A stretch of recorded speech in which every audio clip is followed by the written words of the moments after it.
हाय प्यारे छात्रों, Mithilesh sir 05 channel में आप सबों का स्वागत है। चलिए आज सब्जेक्ट बायोलॉजी पढ़ाने जा रहे हैं जो क्लास 9th का है। चलिए क्वेश्चन, इसमें कुछ रिलेटेड क्वेश्चन बता रहे थे। इसमें है कोशिका की बनावट और आकार, इसके बारे में आज आप सबके बीच बखन कर रहे हैं, तो ध्यान पूर्वक सुनिएगा और लिखिएगा। कोशिकाएं बनावट और आकार के आधार पर विभिन्न प्रकार की होती है।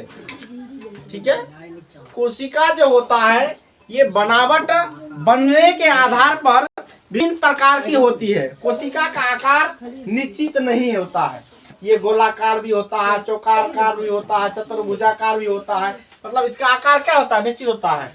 गोलाकार, चौकोर, है ना, तकुरूपी, बहुभुजाकार, अंगाकार एवं अनियमित होता है। मतलब इसका आकार कोई निश्चित नहीं होते। चलिए समझ गए। अब दूसरा नंबर में है कि अमीबा की कोशिका एवं श्वेत रक्त कोशिका के आकार बदलते रहते हैं। अमीबा की कोशिका एवं श्वेत रक्त कोशिका के आकार क्या करता है? बदलते रहता है। फिर तीसरा नंबर समझते हैं, कोशिका के आकार एवं उसके सीमा तक उनके कार्यों पर निर्भर करता है ना। जितना कार्य करेगा, है ना, उसका आकार उतना ही सीमा तक रहेगा। चलिए पांचवा नंबर क्वेश्चन इसी की समझते हैं। अलग अलग जीवों में कोशिका की संख्या अलग अलग होती है। मनुष्य में कुछ और होती है, जानवर में कुछ और होती है ना। मतलब जो संसार में जितने जीव पाया जाता है, सारा जीव जंतु में कोशिका की संख्या अलग अलग होती है।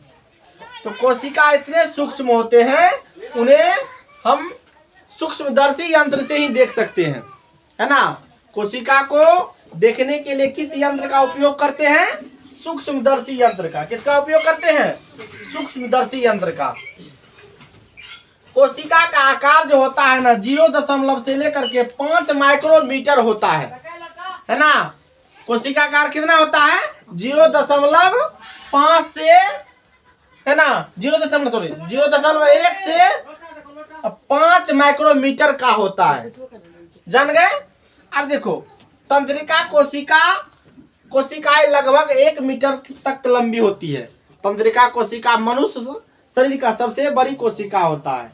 इससे पहले भी पढ़ाए थे, है ना। मनुष्य की सबसे बड़ी कोशिका कौन सा है? तंत्रिका कोशिका, है ना। चलिए आप सब प्यारे बच्चे समझ गए।